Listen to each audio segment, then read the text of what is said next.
저희 교재 15페이지에서 다루고 있는 주제는 실행입니다. 첫 번째 주제를 실행을 다루고 있는 이유는 첫 번째 주제 실행이 건설회사가 매출을 인식하는 방법이기 때문입니다.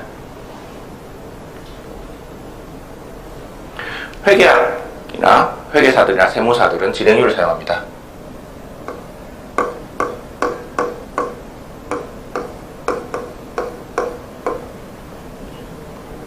건설회사는 실행을 사용합니다.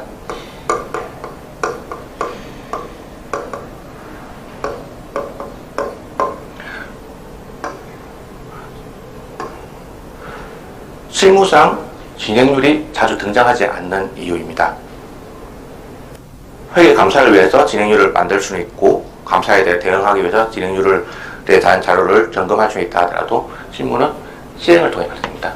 실행은 진행률보다 더 기술적인 면이 많이 포함되어 있는 문제인데 진행률은 100만원짜리 공사에서 90으로 하겠습니다.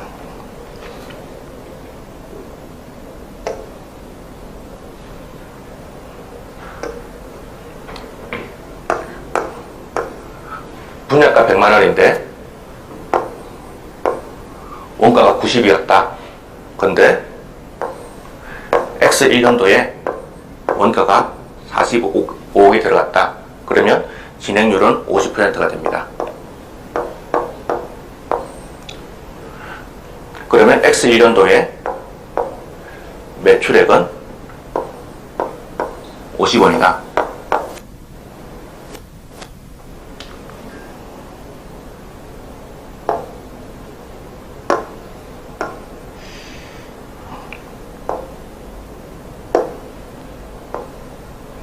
요게 진행률을 산출하는 과정이죠.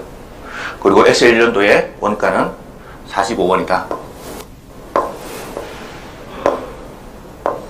X1년도에 이익은 5원이다. 요게 회계사들, 세무사들이나 재무회계를 담당하시는 분들이 접근하는 구조입니다. 건설사들은 요거와 좀 다르게 접근합니다. 도급 금액이 100원인데 원가가 90원이었다.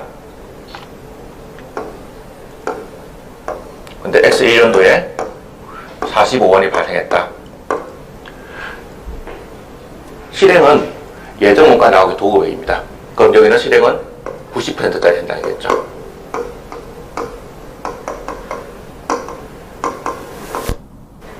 그러면 이렇게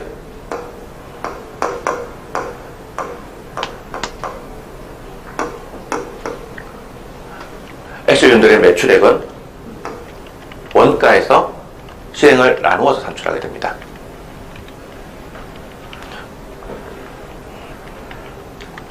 그리고 원가는 45원이니까 올해 이익은 5원이다. 유사한 가정처럼 보이지만 이 사이에는 좀 다른 내용들이 있습니다. 흔히 건설회사가 진행률을 조작하여 매출액을 부풀린다 라는 기사가 많이 있습니다. 그때 건설회사가 요거 할까 아니면 요거 할까요? 단적으로 말하면 실행률 하나만 바꿔버리면 매출액이 바뀝니다. 실행률이 90%였는데 80%를 했다. 요 하나로 안으로도 매출액이 지단이 바뀌게 되죠. 그래서 건설회사가 진행률을 조작하여 매출액을 부풀린다, 이익을 조절한다 라는 이야기가 나오게 되는 것입니다. 실행은 건설에서 매우 중요한 개념이지만 실행은 하나만 있는 것은 아닙니다. 사업이 진행될 때 처음에 설계할 때 건축주가 계산 공사비를 산정해서 실행을 구합니다. 계산이란 말은 대강 산출해야 한다라는 뜻입니다. 이후에 설계할 때 설계사가 공사 예정비를 뽑게 되고 건설회사가 입찰할 때 발주처하고 계약을 위해서 공사 조건을 제시할 때 그때 건설사는 그 입찰 계약서의 조건에 맞추어서 자신의 원가를 따지게 되죠. 그리고 원가가 적정한 이익이 남으면 입찰에 들어가게 되는 것이죠. 그리고 이후에 입찰을 하고 난 다음에는 공사를 시공할 때 건설회사가 실행 예산이라는 걸 만들게 됩니다. 이 실행이 이걸 실행이라고 합니다. 예산은 숫자로 표현한 계획을 예산이라고 합니다. 그러니까 실행과 실행 예산은 같은 개념이라고 봐도 될 것 같습니다.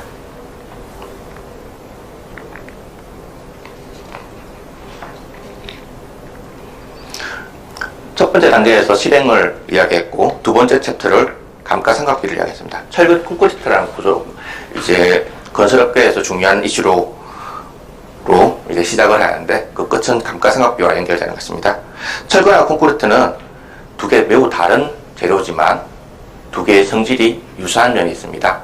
그래서 함께 사용할 수가 있습니다. 만일 그걸 이제 열팽창 개수라고 하는데, 철근과 콘크리트의 열팽창 개수가 다르다 그러면 철근과 콘크리트 구조로 건물을 지었을 때 계절이 변동될 때마다 균열이 발생하거나 무너지게 될 것입니다. 그런데 아주 우연히도 두 개의 열팽창 개수가 같아서 철근 콘크리트라는 것을 사용을 하죠. 그러면서도 콘크리트는 알칼리성인데 철근은 산성이 약하죠. 서로 덮어주는 역할을 한다. 그리고 한쪽은 잘 늘어나는데 한쪽은 잘 견딘다 라면서 두 개가 상호 보완적인 구조제라고 이야기하고 있습니다. 어떻게 보면 얻어 걸렸던 행운입니다. 그런데 철근과 콘크리트를 언제부터 사용했냐 하면, 콘크리트는 첫 번째 사용한 게 로마 시대였고, 로마는 철기 국가였기 때문에 철근과 콘크리트는 사실 시장이 같았습니다. 물론 그때의 시멘트는 로마식 시멘트라고 하고, 그 이후에 포클랜드식 시멘트라고 해서 시멘트의 개량은 이루어졌지만, 실제 철근과 콘크리트를 같이 사용해도 된다는 걸 알아차리는데 굉장히 오랜 시간이 걸렸습니다. 화분을 만들 때 철사를 끼워 넣었는데, 그게 철근 콘크리트의 시초가 되고, 이후에 독일에서 그 특허권을 매입하면서 건설에서 철근 콘크리트를 사용하게 되었습니다.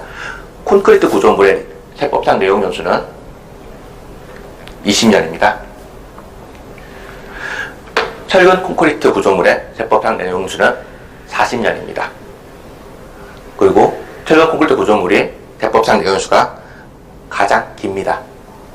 즉, 이거 이상의 재료는 아직까지 없다라고 보셔도 됩니다. 물론 철근 콘크리트가 40년 버틴다, 이건 아닙니다. 아파트의 내용 연수와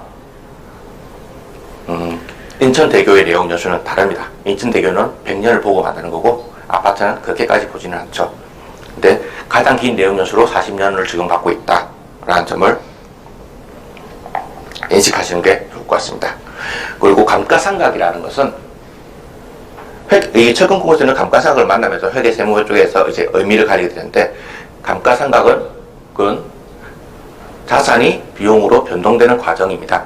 예전의 감가상각은, 초기 회계학의 감가상각은 가치가 감소된 것, 마모된 걸 측정해서 마모된 것만큼의 가치를 빼는 것을 감가상각이라고 했습니다. 그렇기 때문에 1년차와 2년차의 가치 감소가 다를 수도 있었죠. 그런데 현대 회계학에서 감가상각은 자산의 원가를 수익에 대응하는 비용을 배분하는 과정입니다. 그렇기 때문에 수식으로 계산을 하죠. 정해법도 있고 정률법도 있고 뭐 생산량 비례법도 있을 수 있겠지만 수식으로 계산하는 과정입니다. 마모 정도를 측정하지 않죠. 이름은 감가상각이지만 현재의 감가상각은 자산이 비용이 되는 과정입니다. 감가상각만 그러냐 그러면 자산은 비용으로 계속 변동됩니다. 이후에 회계학에서 조금 더 이야기하지만, 회계학에서 차변에는 자산과 비용이 옵니다. 그러면 차변에 있는 것은 대변으로 가면서 없어집니다. 그러면 차변이 없어질 때 다시 차변에 나올 수 있는 것들은 역시 자산과 비용이죠. 우리가 기계장치를 구매한다고 했을 때 처음에 계약금을 걸거나 중도금을 낼 수 있을 겁니다. 그걸 이제 회계학에서는 현금금이라고 표현합니다. 계약금을 줘도 선거금이라고 표현하고 중도금을 줘도 선거금이라고 표현합니다. 회계에서 말하는 선거금은 취득하기 전에 지급한 금액을 이야기하기 때문에 중도금이라는 개념 과목은 쓰지 않죠. 선거금이 있는데 이게 잔금까지 치러가지고 기계장치를 가지고 왔다. 그럼 이제 개념 과목은 기계장치로 바뀌게 될 겁니다. 근데 기계장치는 제품을 만들기 위한 장비죠. 기계장치는 감가상각이라는 걸 통해서 비용이 됩니다. 그 비용은 제품을 만들었기 때문에 기말 자산이 됩니다. 자산을 팔릴 때 비용이 됩니다. 그러면서 이익이 생깁니다. 자산과 비용은 순환하고 돌아다닐 수 있다라는 점이 회계학에서 말하는 기초적인 개념입니다. 그리고 중간 단계에서 비용이 있을 수 있지만 최종적으로 비용이 된 것은 매출이 인식될 때다. 그게 수익, 비용, 대응의 원칙입니다. 토지도 마찬가지죠. 토지는 보통 이제 한 번에 대금 지급하지 않고 선거금 주고 중도금 주고 잔금을 주면서 등기 이전을 해서 토지를 인식하게 됩니다. 선거금이라는 개념 과목이 나타나 있을 때는 아직 토지 취득이 완료되지 않은 거죠. 재료 용지라는 개념감을 나타낼 때는 토지 등기를 쳤다라는 의미입니다.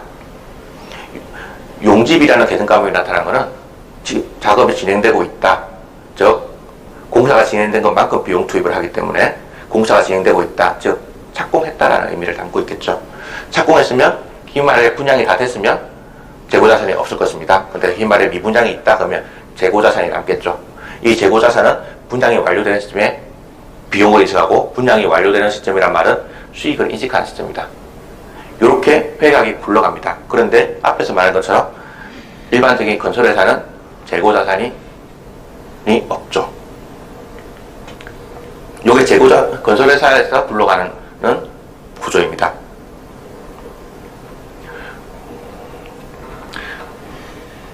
앞에 있던 구조가 똑같은데 좀 더 단순한 점을 볼 수 있습니다. 건설회사의 사업은 두 가지가 있습니다.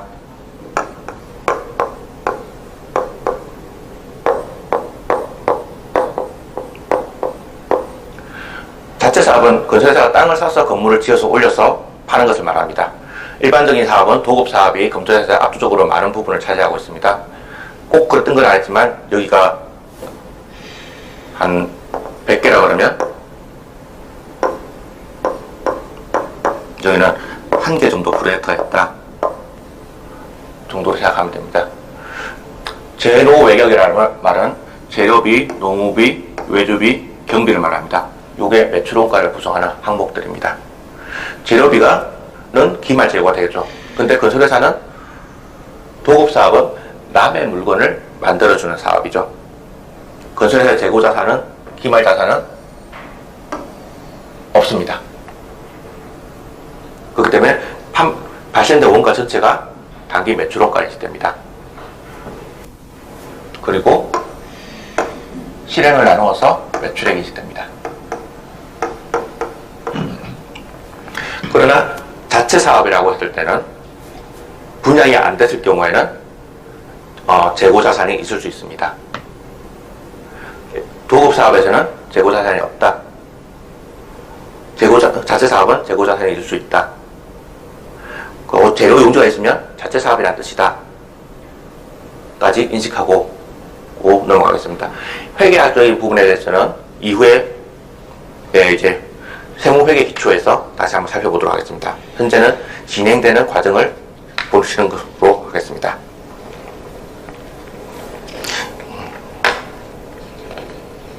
자,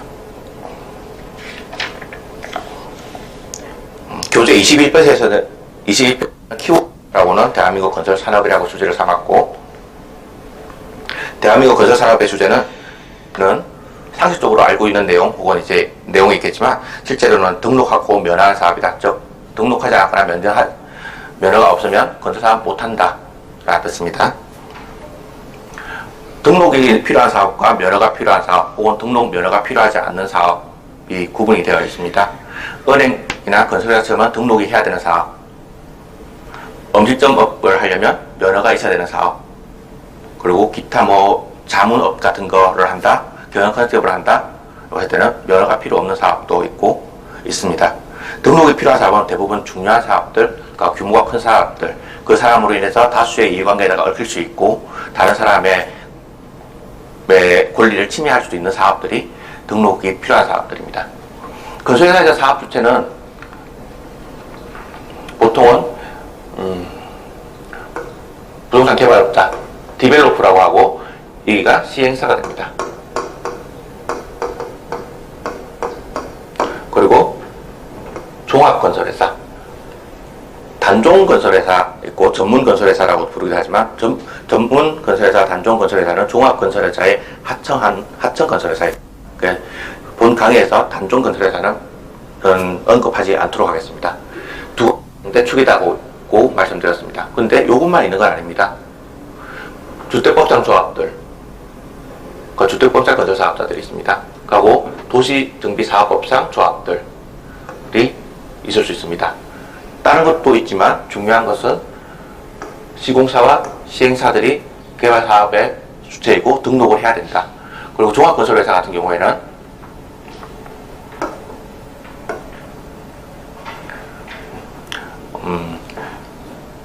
종합건설회사는 주택건설사업 면허도 있습니다. 그렇기 때문에 자체사업도 할 수 있는 거죠. 근데 건설업 면허는 없고 주택건설사업자만 있는 사람들을 있습니다.